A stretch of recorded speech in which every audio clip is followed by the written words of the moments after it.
I think that what I did was actually reasonable in these circumstances. I hope and think that today, when I've actually explained all of the circumstances about it, I think people will realise this was a very complicated, tricky situation, and I was trying to weigh up a lot of different things.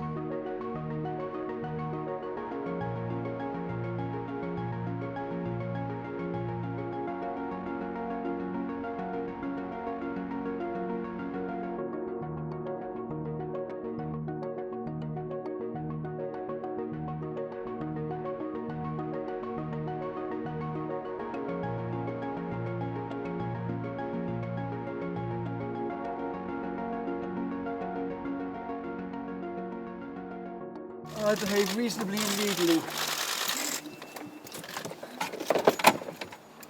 Hey, little Kenny, you ready to go? Not a good look, though, is it, Mr Cummings? Who cares about good looks? Well, it's a question of doing the right thing. It's not about what you guys think. The important thing is that everyone remains in the same place whilst they're locked down, which is exactly what happened in the case you're referring to with Mr Cummings. So the Prime Minister will have known he was staying put, and he didn't come out again until he was feeling better. Did you return to Durham in April? Lots of people wanting to know this morning. Did you return? No, I did not. You didn't return? Get too needy. Can I ask you, while I'm keeping my distance, how many times have you left London during the lockdown, Mr Cummings? The nation would love to know. Hang on. Hold on. Mr Cummings?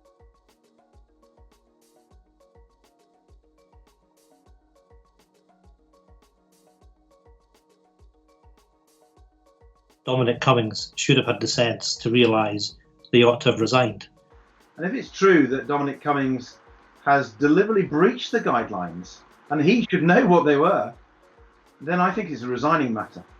Dominic should resign, and he should resign now, because unfortunately, the longer this goes on, the more questions will be asked, and I'm afraid the more answers there will be, and this will go on draining capital and attention from the government at a time when we need to be moving forwards with the stuff that really matters to people. Today, I've had extensive face-to-face conversations with Dominic Cummings, and I've concluded that in travelling to find the right kind of childcare, at the moment when both he and his wife were about to be incapacitated by coronavirus, and when he had no alternative, I think he followed the instincts of every father and every parent, and I do not mark him down for that.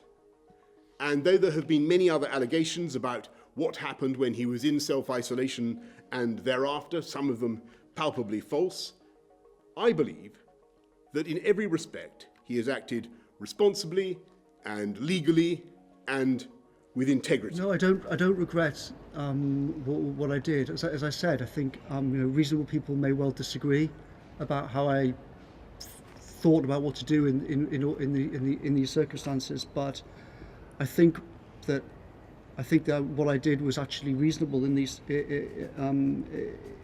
circumstances.